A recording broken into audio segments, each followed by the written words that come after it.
Hello, and welcome to the very first episode of the Birth Advocacy Podcast. I'm Kira, and wow, I am just so excited to finally be here with you. And I just want to say if you're a doula who's feeling burnt out, stuck, or just ready to take back control of your business, this podcast was literally created for you. So I thought it would be perfect to kick things off with something that a lot of us struggle with, like a lot of us, and that is saying yes to literally every single client and why it's actually killing your business. And I know that that might sound a little harsh, but you know that it's true. And I know that it's true because I have been there and I have really been in the depths of that.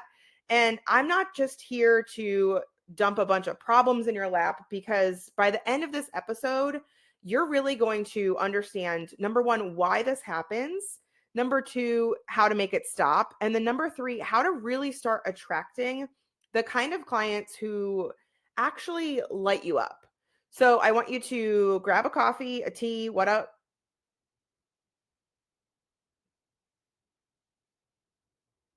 So I want you to grab your coffee, tea, water, or honestly, if you're in the middle of a busy day, just take me along with you while you multitask and let's go ahead and get started. So I want to start with a little story that might sound just a little bit familiar. Let's say it's, I don't know, a random Tuesday night. You've finally sat down at your kitchen table.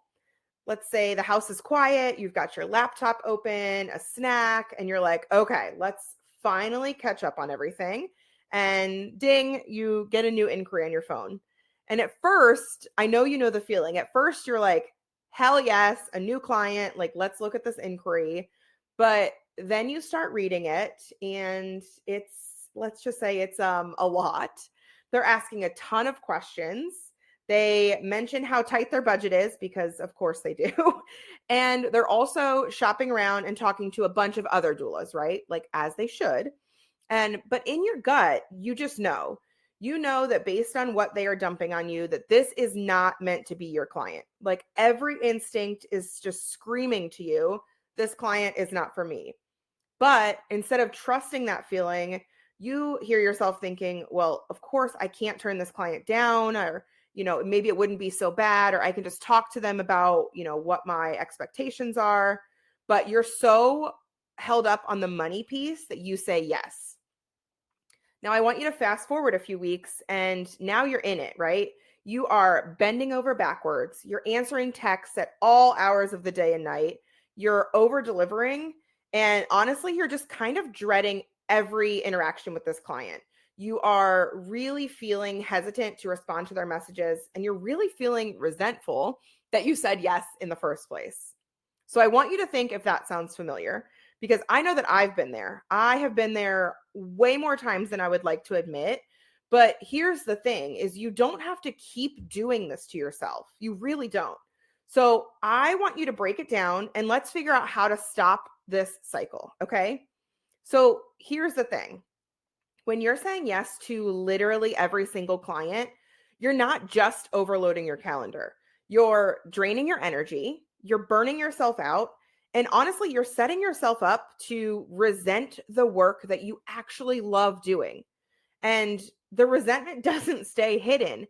It shows up in how you feel when your phone dings. It shows up in how you talk about your business, and it definitely shows up in how you interact with your clients. But and this is the part I need you to hear. It doesn't have to be this way. You don't have to take on every single client who fills out your inquiry form. So today I want to share 3 really practical steps to help you stop saying yes to every inquiry. I'm going to help you protect your time and your energy, and this is the best part, start attracting the kind of clients who you actually want to work with, the ones who get you, the ones who really light you up. So let's break this down. So the first thing we need to talk about is scarcity mindset. And before you're like, okay, Kira, here we go with the mindset talk. I want you to just stick with me for a second because a lot of us say yes to every single client, especially in the beginning, Because we're scared. We are scared that if we turn someone down, the inquiries are just going to magically stop, right? Or maybe you think if you say no, people are going to think you're like ungrateful or professional or unprofessional or something like that. But here's the thing, when you are operating from a place of fear, it's not helping you. It's actually doing the opposite. So when you're saying yes out of desperation, you're not attracting the kind of clients who respect your boundaries, your expertise, or even your energy. You're literally saying yes out of fear and you're just surviving. So here's what I want you to do instead. I want you to trust that the right clients are out there. And I know that's easier said than done. But when you start focusing on your values, you start focusing on your expertise and building a business that feels aligned with who you are, the right people will find you. And the ones who don't, they're not your people. And that's okay. So I really want you to focus on your values, your expertise, and like I said, building a business that feels aligned with who you are and just knowing that the right people will find you. Okay. Now let's talk about something.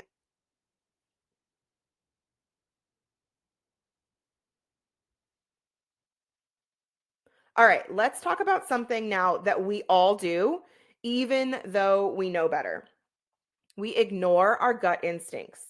So, you know that little voice that pops up when you just know that something feels off. Like maybe the client is asking for a discount right off the bat, or they're already pushing your boundaries during the consultation, and you just have that voice that's telling you that something is not right. And yet so many of us ignore it because we want to be nice, or we just want to say yes, or we're afraid of being seen as, I don't know, difficult, right?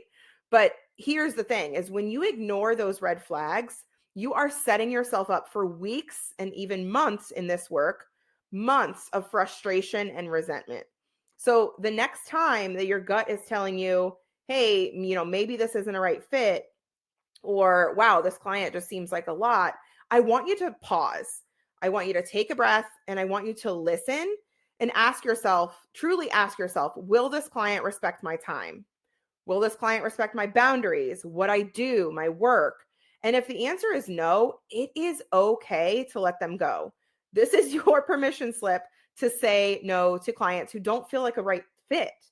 I want you to politely, professionally, but firmly tell them no, right? You don't owe anyone an explanation behind just saying, I don't think I'm the best fit for you, or I don't think I am the right doula for you, period. And you're not even just doing that for yourself to protect your own boundaries and your own mindset. You're actually doing that for them too. Because if you are not the right doula for them, you're not only serving yourself, but you're also serving that mom, that client too. Being the best fit for someone and saying that and owning that is serving, like I said, you, but also them too. It allows them to find a doula who is going to be the right fit for them, who is going to show up for them, in their best self without resentment. So again, you're serving yourself, but you're also serving that mom too. And then lastly, okay, here is the big one. If you are constantly overbooked, but constantly underpaid, and yes, it's let's be real for a second. If you're a little resentful, it's time to raise your rates. So again, if you're constantly booked up, but you feel like you're still hustling, you feel like you're always burnt out, that tells me, ding, ding, ding, you need to raise your rates. And I know you're already having that fear creep back in. You're already thinking, what if I raise my rates and nobody pays? Or what if I price myself out of this market? Or, I'm a newer doula and there are more experienced doulas in my area who aren't charging as much. I want you to really understand that when you raise your rates, you're not just charging more money, you're setting a boundary. You're saying, this is what my time and energy are worth.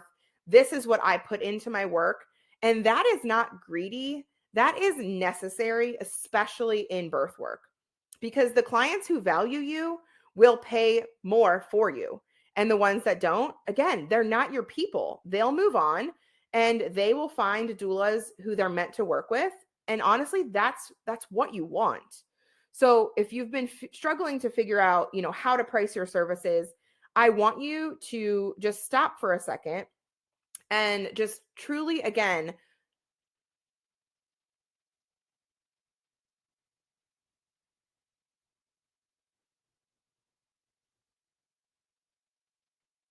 all right. So if you're listening to this and you're thinking, okay, I know I need to raise my rates, but I have literally no idea where to start. Or maybe you're thinking, I probably should raise my rates, but I'm terrified.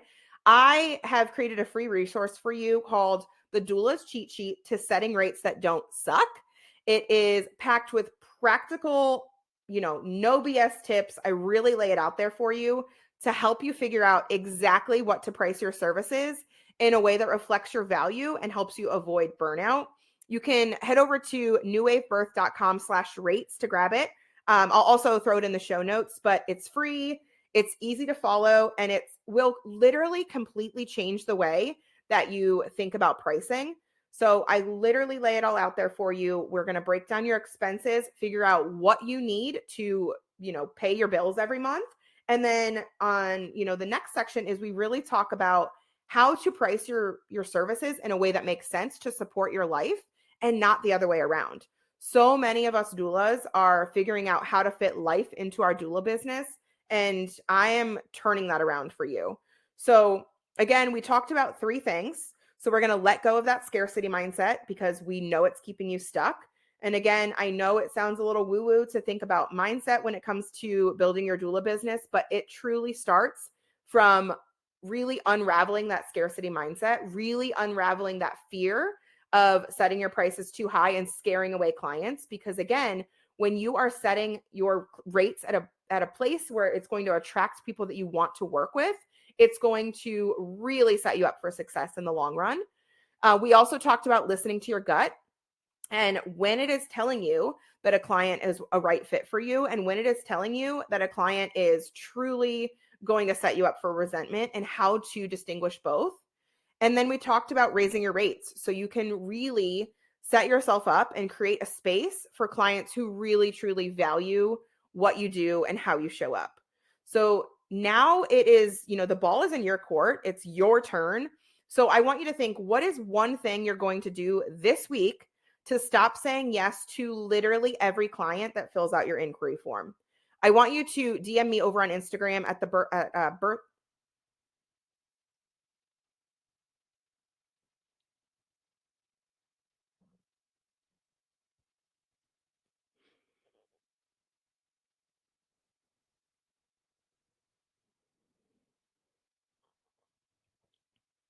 So now it's your turn. I want you to think, what is the one thing you're going to do this week to stop saying yes to every single client that reaches out to you? I want you to DM me over on Instagram at Birth Advocacy Podcast and just let me know what that one thing is. Are you going to increase your rates? Are you going to start listening to that voice? Are you going to XYZ? Tell me what you are going to do this week. I would love to hear from you. And that's it for today. So remember, you don't have to take on every client to build a thriving business.